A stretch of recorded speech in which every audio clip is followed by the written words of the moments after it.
Washington Post contributing columnist George Conway. George, how damning is this for the former president, do you think? Well, the special counsel already had Trump dead to rights because we knew this tape existed in some form. But to actually hear a former president of the United States committing a felony, probably multiple felonies, on audio tape while laughing about it is something I think it's just stunning. And I just don't see how. I mean, I can understand exactly why Trump's legal advisors think that this really changes the complexion of the case, because I just don't see how a jury is going to, I don't know how you can explain that in front of a jury. I mean, he's waving around a document. He's saying it's confidential. It is almost by definition, one of the most confidential things you could possibly have, which is, the off-the-shelf plan to attack a potential enemy of the United States of America. I mean, that's very, very valuable top secret information. It's something that the Iranians would probably pay tens of millions of dollars for. It's something that they, that if it ever got into the wrong hands, it would lead to the deaths of American servicemen if the Iranians were able to prepare for an attack and they knew what the attack was going to be, if they knew what the options laid out in this Pentagon document were. It is just, and how the fact that he is just so absolutely cavalier is, I mean, it's just sociopathic. I mean, this man has no respect for rules, no respect for the lives of other human beings, no respect for the country, no respect for the Constitution, no respect for his duties. He is a sociopathic criminal, and this is just another nail in the coffin it's just another thing that's going to put him away. Yeah, I just played the video of the former president last week to Bret Baier downplaying these documents, calling them articles and newspaper stories.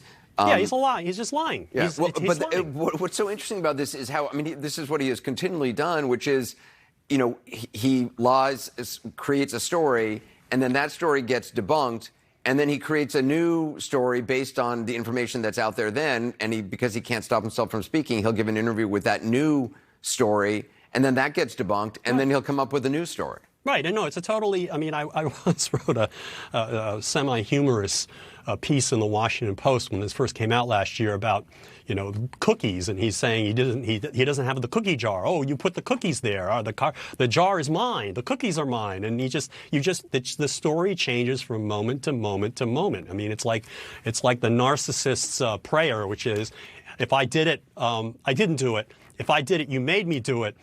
It was okay anyway. I mean, the endless lying, and it's like an onion. You just you peel his lies, and you get more lies. How much of this undercuts the former president's legal argument that he could declassify anything whenever he wanted, which was the argument they were making early on, a lot of his supporters were making early on? He acknowledges he could have declassified it when he was president, but now no longer.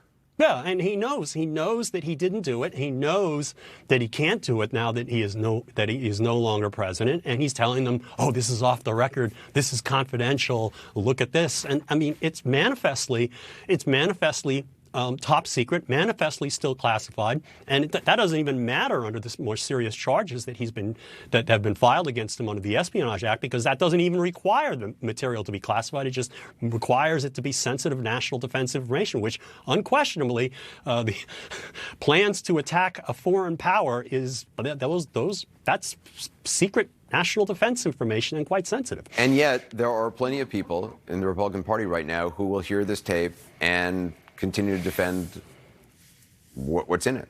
Yeah, I don't know what drugs are on. I'll have what they're having. It's just amazing that they're able to do this and have been able to pretend that this man is not a criminal for so long. George Conway, I appreciate your time tonight. Thank you. More on our exclusive breaking